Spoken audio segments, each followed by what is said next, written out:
Bwana, naomba unisamehe sana kwa kutotokea baada ya kunipigia simu. Hata sijui ni kitu gani kilinikuta. Nilijikuta nadondoka na kukutia na usingizi. Vipi, ushapata bahati ya kukutana mkanga? Msamaha wako nimepokea, lakini ile kuhusu swala la mkanga naomba tuachane nalo. Tuongee naye tuhusu ile location hii. Sawa shemu? Hata wewe pia uko tofauti na mkanga. Hebu jaribu kukumbuka wapi mli alipokutoa ujue.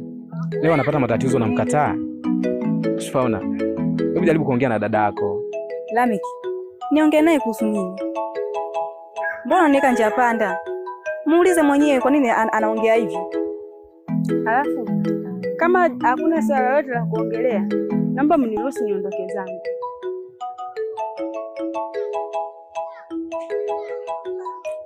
Sawa. Mimi na imani atarudi kwenye hali yake ya kawaida. Kwa kuwa wahenga walishasema hakuna chenye mwanzo kikosa kuwa na mwisho. Atapona tu.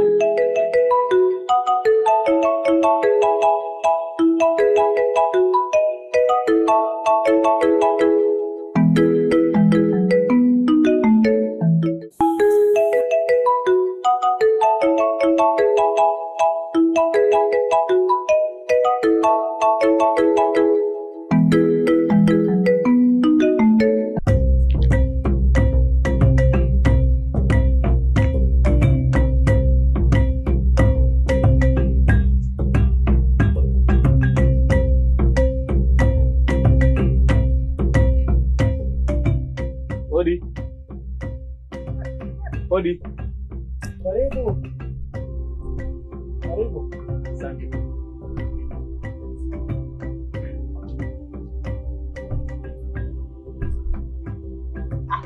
Karibu bwana Lameki. Karibu sana, hapa ndipo kwenye kiota changu. Asante sana bwana mkubwa. Sasa nimekuja hapa kwako, nina shida ya kufahamu. Unajua kuna matatizo au mauzauza ambayo nimekutana nayo huko jana wakati tulipokuwa tumeenda kutafuta mkanga mtaa ya Pakatena. Aha. Hapa mwanangu umekuja muda mwafaka. Sababu hata mimi nilikuwa na maneno ya kushare na wewe. Hata hayo mauzauza kabla hayajatokea. Hili swala la mkanga limeshakuwa ni tamthilia katika kijiji chetu hiki. Nakusikiliza bwana Mugabe. Natamani kukuambia uachane na masuala ya mkanga. Lakini kila nikifikiria kichwani humu naona kama nitakuja kuingia serikali ya moyo wako. Kama sikosei, nje mshala maneno yako yanalenga kwenye moyo wa lengo fulani. Lakini natamani kufika kilele cha ncha ya maneno yako bwana Mugabe. Labda kwa nini ulitamani iwe hivyo? Mwanangu, unajua jana itabaki kuwa ni history. Na leo hii ni zawadi ya pekee ulionayo. Lakini kesho ni ahadi, hatujui kama tutaifikia. Unasikia mwanangu? Wewe nenda, lakini kumbuka kesho tukutane ili tuweze kujua la kufanya. Sawa, haina shaka. Ila mimi nikuombe tu mzee wangu, ufanye kadiri ya uwezo wako ili jambo liweze kufika mwafaka. Tafadhali. Basi hakuna shida, hili tumelimaliza. Basi asante sana. Asante. Safari njema. Asante.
Yule si mkanga. Ampata na nini mpaka kazi? Hata najua basi. Ila nasikia tu tetesi tu amekeuka masharti ya mganga sijui.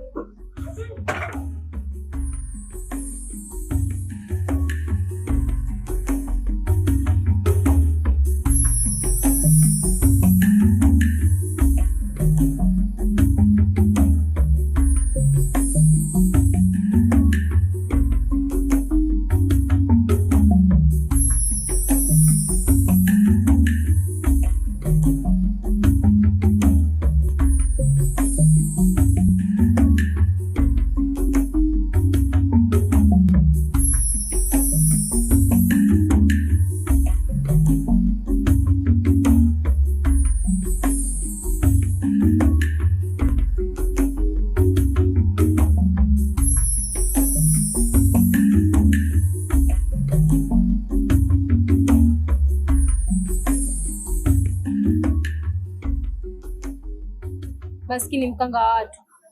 Yule mdogo wake wa Yale amefanya nini mpaka hatua hii? Unamaanisha nini ukisema mdogo wake wa Yale? Maana yake ni kwamba mkanga ni mtoto pekee katika familia ya Chifu Luhemba aliyekuwa mtawala wa ardhi hii. Siku moja mkanga akiwa anatokea katika mihangaiko yake alikutana na mjomba wa kijiji hiki aitwaye Mkuu Manyala akiwa amemkamata Lameki msobe. Mkanga baada ya kuona hali ile ilibidi amuulize Mkuu Manyala. Ikasemekana ya kuwa Lameki anatuhumiwa kwa wizi, ili mlazimu mkanga kumwekea dhamana. Sawa. Na huo ndio ulikuwa mwanzo wa udugu kati ya Lameki na mkanga. Yalikuwa hayo.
haiwezi kuwa ndio suluhisho ya matatizo yako.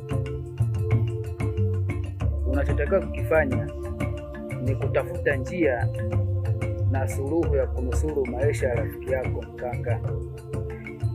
Najua unafahamu ni jinsi gani mimi na Mkanga tulivyoshibana. Kinachoniuma, anapata mateso ambayo hayana mwisho, na kila nikijaribu kutaka kufahamu ananificha. Hapo ndipo moyo wangu unateseka sana. Ni kweli, ila wewe ni mtoto wa kiume, inahitaji upambane kumpambania kaka yako, ndipo upate kujua kwamba ana matatizo gani na vitu gani vinafaa ili kumaliza matatizo yake, na si hivyo ulivyokuwepo wewe. Ama kweli wewe una mapenzi ya dhati. Wahenga walisema maumivu ya bata kuku hawezi kupata uchungu. Unafikia kulia mpaka unatoa machozi. Kweli wewe una urafiki wa dhati kabisa na rafiki yako. Kinachoniliza, anazalilika na kuaibika tena mbele ya halaiki ya watu, tena wanaomheshimu.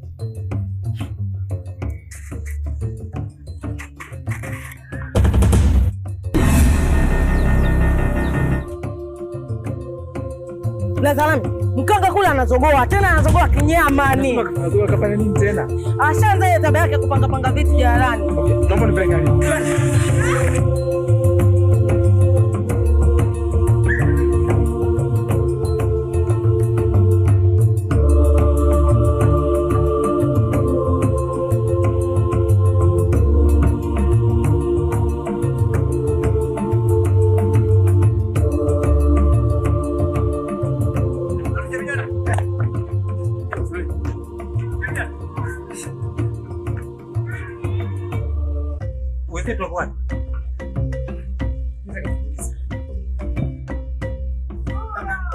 Mlitangulia nao nini? Tumetangulia, wewe tulikuacha nyuma huko na wale. Kwa hiyo tuliona huko na nyuma tuko nao. Ngoja tupatane.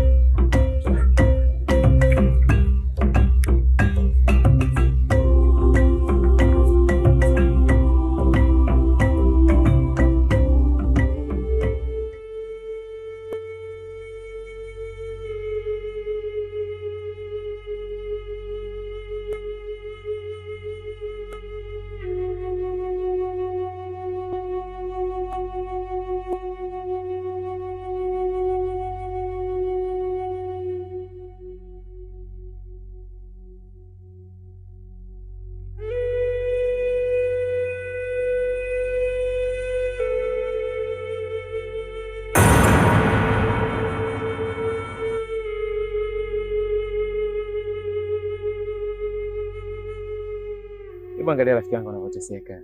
Nitashindwaje kuumia? Nizingapi? Tafadhali fanya jambo ili rafiki yangu apate nafuu. Sikiliza kijana. Kwa ghafla namna hii haitowezekana.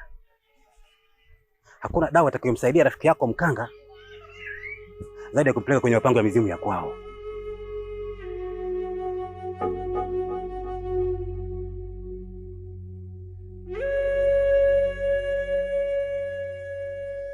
Baba, naomba tuondoke rafiki yangu. Hii sehemu sio salama kwako. Naomba tuondoke rafiki yangu. Achana nayo mambo bwana. Baba, karibu sana. Vipi? Unanionea mpenzi wangu Jasmine huko utakako? Maana alitoka muda kidogo. Aliniambia anaelekea dukani kununua marashi. Sasa muda mrefu kidogo umepita. Vipi? Kuna lolote unataka tulijadili? Sikiliza kijana. Mimi naondoka. Na kwenda sehemu ya mbali sana. Halafu sintorejea. Ila nikuombeni tu, nikutakieni sherehe njema ya kuapishwa kwake huyu kijana.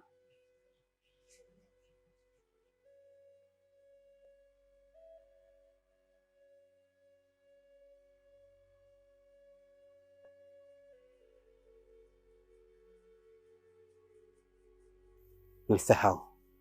Maana huyu ndiye chifu ajaye atakayerithi nafasi yangu mimi. Umenielewa?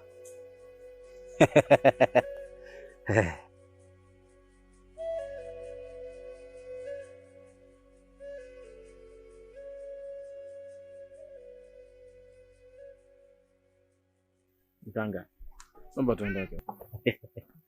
Baba, unalia nini kijana? Kuna jambo halijakaa sawa? Hebu tulia. Wewe ni mwanaume. Kwanza futa machozi kwanza, Hebu angalia huko mbele hasara ya watu. Naomba tuondoke. Nikiondoka hapa dukani hakuna kumwachia. Na shemeji yako hayupo. Na kama nikiondoka na unajua roho za binadamu sasa hivi zimebadilika. Au kama vipi? Msubiri shemeji yako aje tumwache dukani tuenzetu. Kwani vipi, kuna maswala unataka tukadiscuss?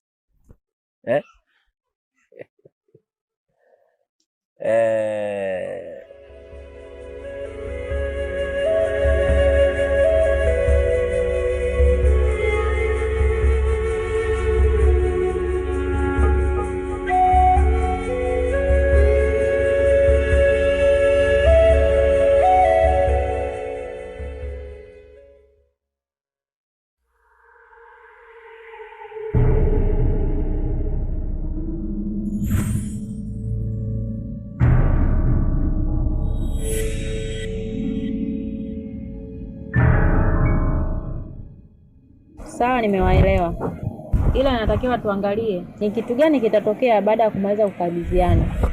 Mimi sina wasiwasi na kazi yangu.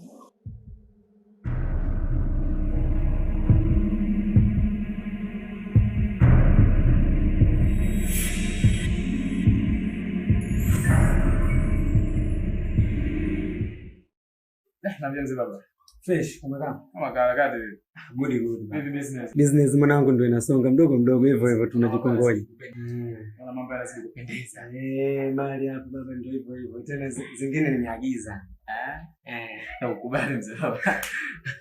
Sasa ni hivi. Tuingie kwenye topic kwanza. Mada halisi kwamba na kuona unateseka sana muda mrefu juu ya maisha ya rafiki yako ambaye umemchukulia kama kaka yako. Mpaka leo hii umechukua hatua gani rafiki yangu? Yaani kiukweli sina hatua yoyote nilothubutu katika hili. Kwa maana hata aliyekuwa mpenzi wake anashindwa kutoa msaada. Yaani hata ushauri nashindwa kuamua kufanya. Sasa kuna jambo mimi nataka nikushauri kama hutojali. Unajua mimi kuna ndugu yangu mmoja anajihusisha na masuala ya utabibu wa kienyeji.